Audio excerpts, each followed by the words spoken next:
Hi friends, it's Lori with Main Street Gardener, and today I'm out working in my shade garden, and I thought you might enjoy seeing what I'm working on today. So I've been developing this space this year. We just extended the garden, and one of my other goals for my garden this year was to add more ground cover. Ground cover is that it helps reduce weeds, it's less mulching, and it just really, I think, brings the garden to life. So I've been buying them at different garden centers, nurseries. It can get very expensive. So I decided to go online and look for some garden plugs, and I found some.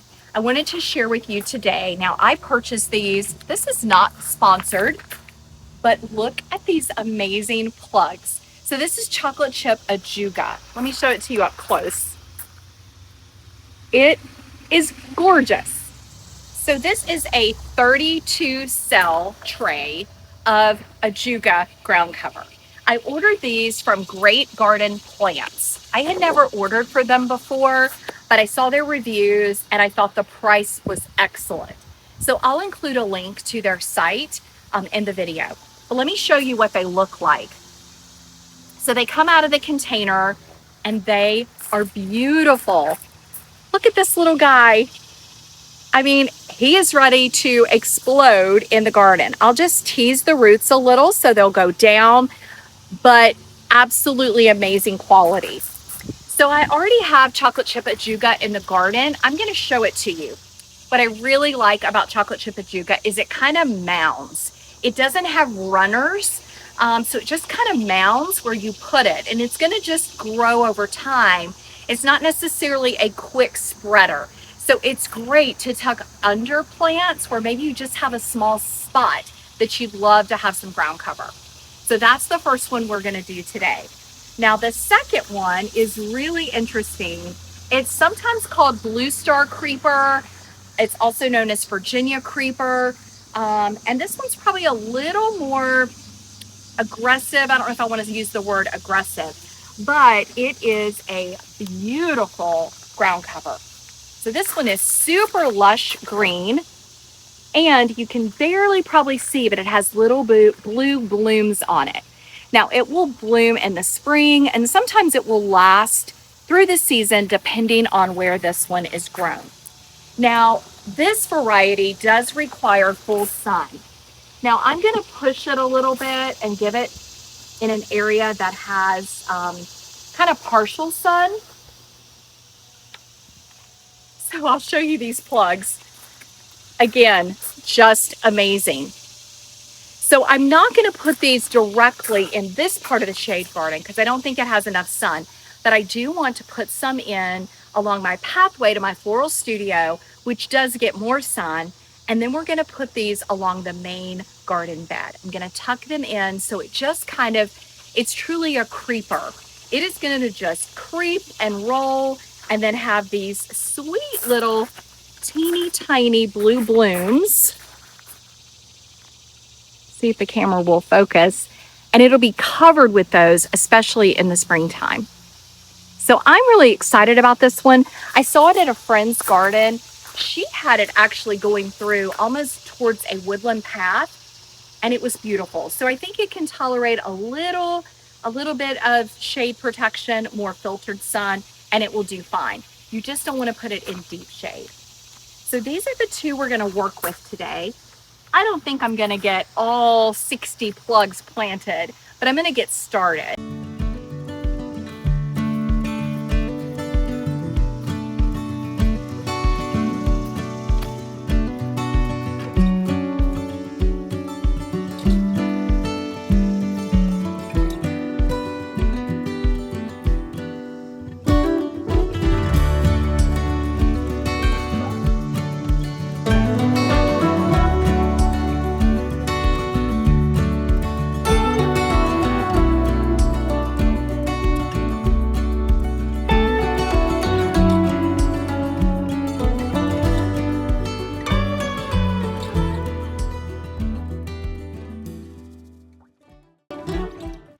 Okay, so I've placed out 10 plants. I'm going to start with 10 at a time because I have no idea how I'm going to be able to plant in this garden. It's not the easiest space. So we're going to just pace ourselves.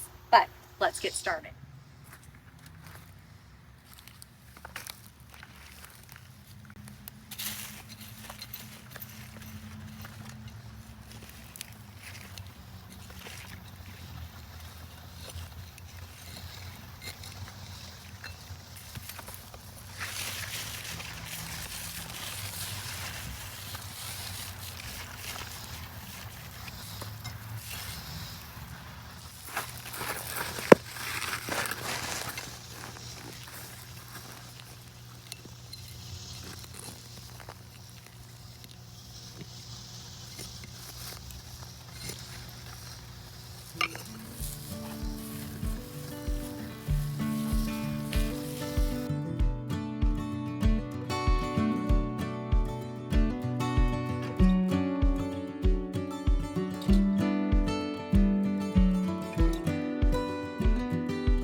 Okay, so I was actually able to plant about half of the container in this area. I'm going to save some for another spot. The ground wasn't too bad. I only had a couple areas where I had to really work at it. The cicadas are going crazy today, you guys, so you're probably going to hear them. But just dotted them in. It's probably hard to see. Here's some along this edge. This is the new garden edge, so I think that's just going to mound and fill in and be beautiful. I also tucked one over there. Now, I tried to plant some where you see this water line. This edge is almost impossible to plant. I already have some ajuga there. Hopefully it will continue to spread. I did get one planted below. I need to come in and clean up the holly leaves that fall. They are so pokey. I actually poked my finger pretty bad. And then I'm just going to mulch this and just keep it really clean and nice. So that's on the maintenance to-do list. It almost would be cute with like river rock, kind of make it like a dry creek bed. So maybe I'll do that at some point because it just is very challenging. But actually, some pretty rock through there might be interesting. Let me know what you think. It would kind of give the vision of the path extending and just kind of like a little dry creek bed. I don't know. Maybe it's not necessary. I just love to add some pops of brightness within the shade garden. I think it really accents the plants. All right, so we got most of those done. Now I want to head over, and it's full sun right now, so I'm not sure how much I'm going to get done, but I would like to try to get some of the Blue Star Creeper added into that space. So we'll see. I may have to come back and work on it this evening. All right, friends, this is day 2 of this project. So I've decided I'm going to try to put most of this Virginia gorgeous Blue Star Creeper ground cover in my long border here. So my idea is I want it to just drift through this garden space. So I'm going to plant as many as I can from the bottom corner all the way up. I'm also going to tuck some around the roses. Now, I'm not going to get close to this hedge because we are going to be changing this. These are Chicago hardy boxwoods, and I think they are better not pruned. They get burned, they don't duke well. I think they look better when they're kind of natural, and they stay small. I'm actually going to be moving these along our driveway where we don't have anything, and I think they'll make a nice clean border. But I am going to place some of these creepers under here just to start spreading and to have that gorgeous spring blue color. So the first thing I need to do though is separate these plugs. They are grown all together, and I may actually give them a little bit of a haircut. So we're going to get that done first, and then we'll get these planted. I also have 2 other round covers I'm not sure if I'm going to plant those today, so I will tell you about those in just a little bit.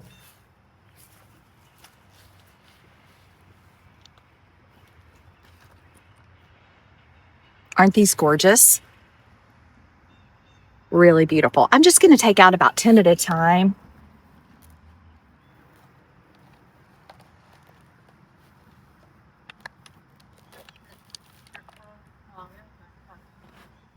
Okay, that's 8. I'm going to get started with those.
Now I'm going to plant it right next to the rock because I want it to just creep around it.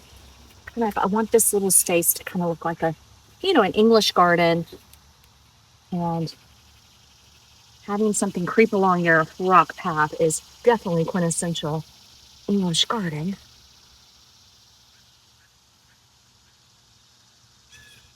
And this soil is super rich. All right, that one's got one in. Let's try a second one.